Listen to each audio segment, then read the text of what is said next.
dereng Kanjeng. Nggih, kadadak kados wonten daya ingkang narik dumateng tangan kula Kanjeng.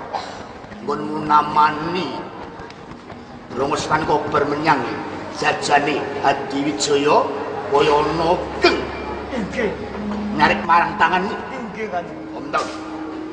Dawuh Kanjeng. Wonten kedadosan ing kados ngatemungguh pamanggipun wonten taun kados punika.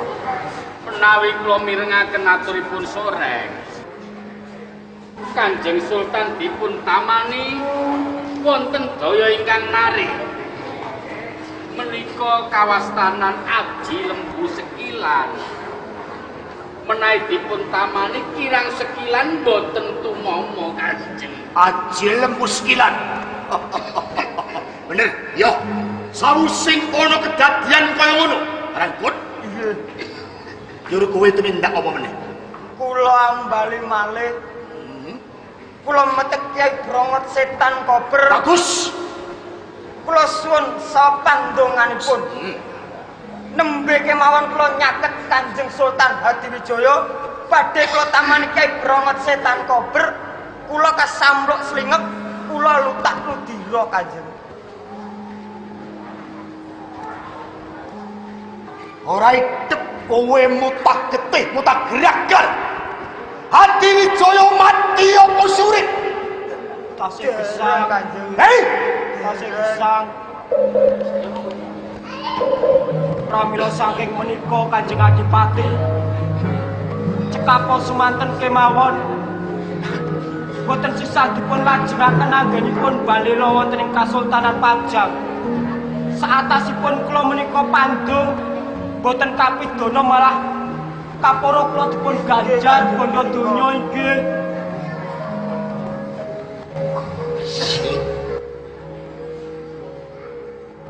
kowe nampa paweng saka Sultan Hadiwijaya.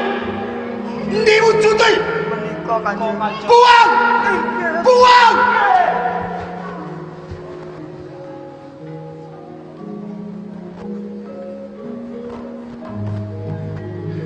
Rono lan kowe rangkut. Ora iso bathok. Nek kowe ora nampa paweng saka Sultan Hadiwijaya. Iya. Saged Kanjeng. Nyuwun sewu Kang Mas Dipati Arya Penangsang. Kok monggo panjenengan kula aturi sabar Kang. Astagfirullahaladzim. Stop temen kowe. Ya, ya.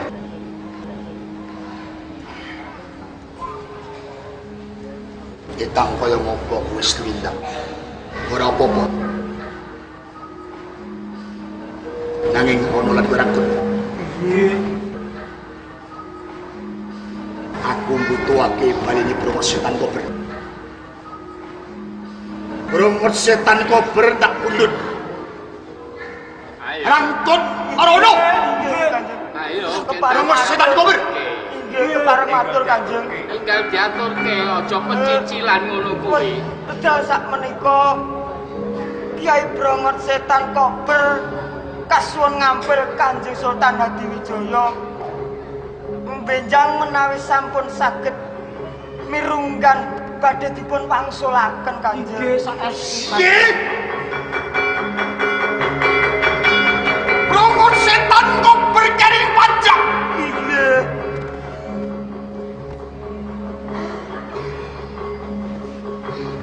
Wah, nggih. Wah, piye? Ora rangkut. Kowe. Maju. Maju. Maju. Kowe. Yaksan. Nuwun pangapunten Kanjeng Adipati. Kula nyuwun Kowe. pangapunten. Maju. Kula nyuwun pangapunten.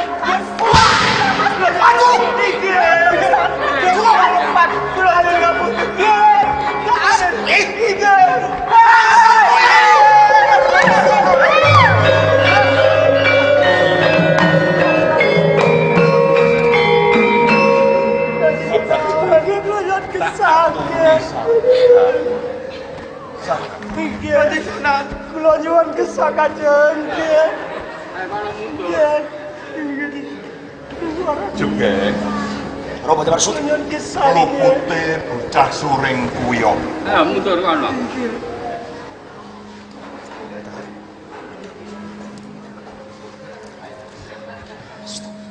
Bapak takon Ya, anak. lupute bocah coreng kuwi apa? Sore lepat. Piyambakipun kula utus dhateng Pajang.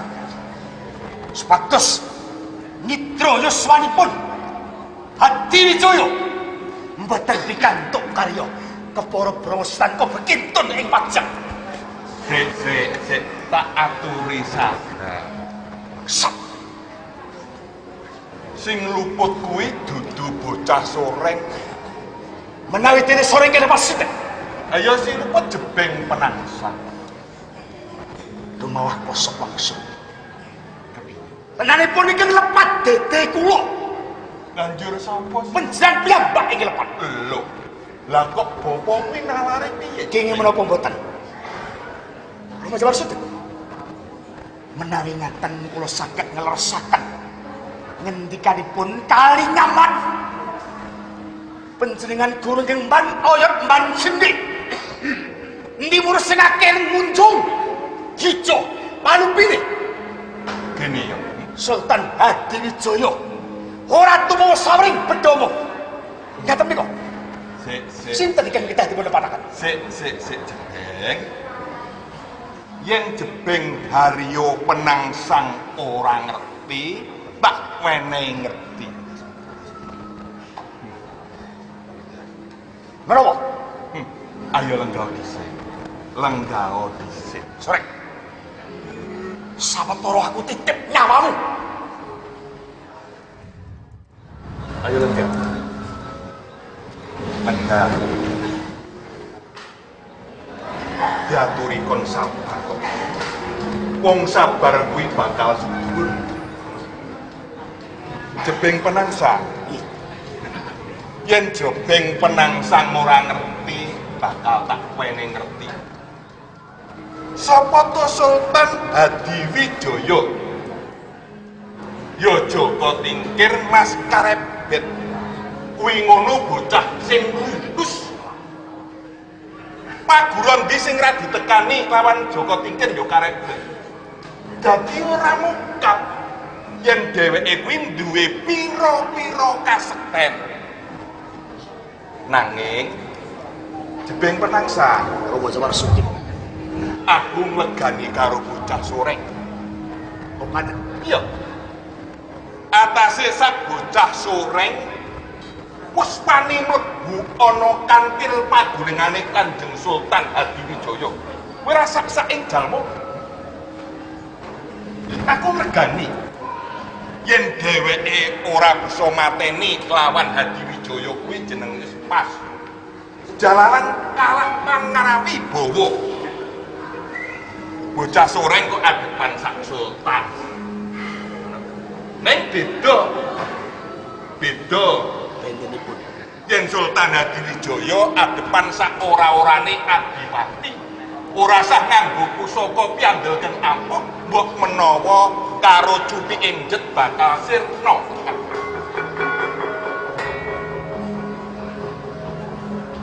Mendaun timur perungkat timbul ngadepi Hadiwijaya.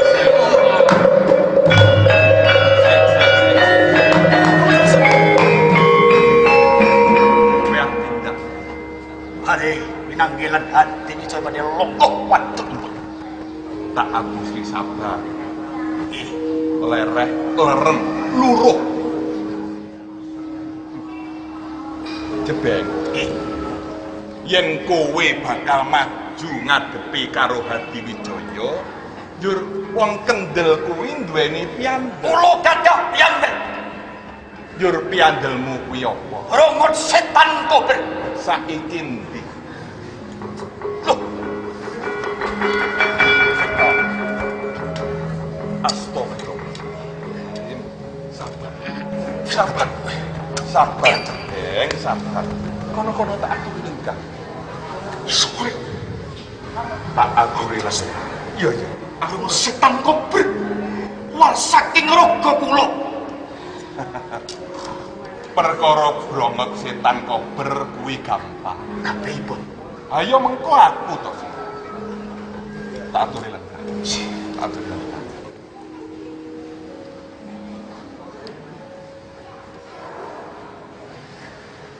bocah sore. Sok yen dikongkon sing ati-ati. Aja padha blenyangan.